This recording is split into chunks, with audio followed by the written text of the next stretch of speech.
Comme on s'y attendait, le 15 du Pacifique aura été la vedette de ce défilé du 14 juillet. Avec son haka, cette formation de rugbymen polynésiens apporte soleil, fraîcheur et sourire, jusque dans la tribune présidentielle. Avant de participer à la traditionnelle marseillaise.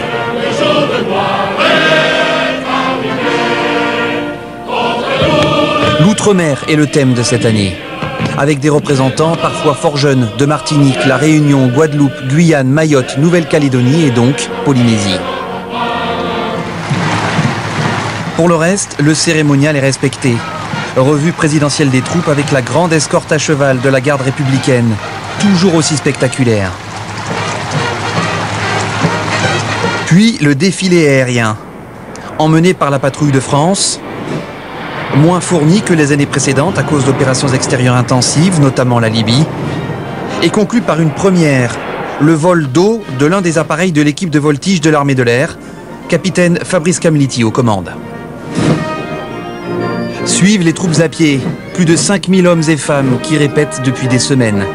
En tête, les unités du service militaire adapté des DOM-TOM et les forces de souveraineté, puis les écoles, avec les incontournables polytechniques, et Saint-Cyr, creuset des chefs de l'armée française, dont l'uniforme et le célèbre shako surmonté du casoar n'ont pas changé depuis la fin du 19e siècle. Les passages suivants marquent l'hommage aux troupes en opération, dont l'engagement et le sacrifice ont été rappelés hier avec la mort de 5 soldats français et de leur interprète en Afghanistan. 2e régiment d'infanterie de marine et 7e bataillon de chasseurs alpins, entre autres. Beaucoup plus confidentielle, la dissuasion nucléaire avec l'équipage d'un sous-marin lanceur d'engins de la Marine nationale, le Téméraire. Ou les commandos parachutistes de l'air, grimés puisque la loi et la logique interdisent de révéler leur identité.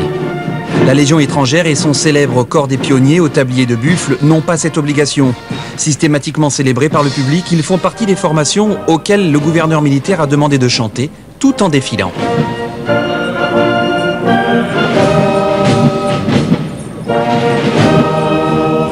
Les troupes motorisées prennent le relais.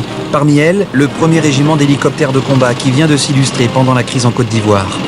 VBL, VBCI, Leclerc, l'habituel arsenal est présent sur les Champs-Élysées, avec derrière lui les véhicules de la brigade des sapeurs-pompiers de Paris.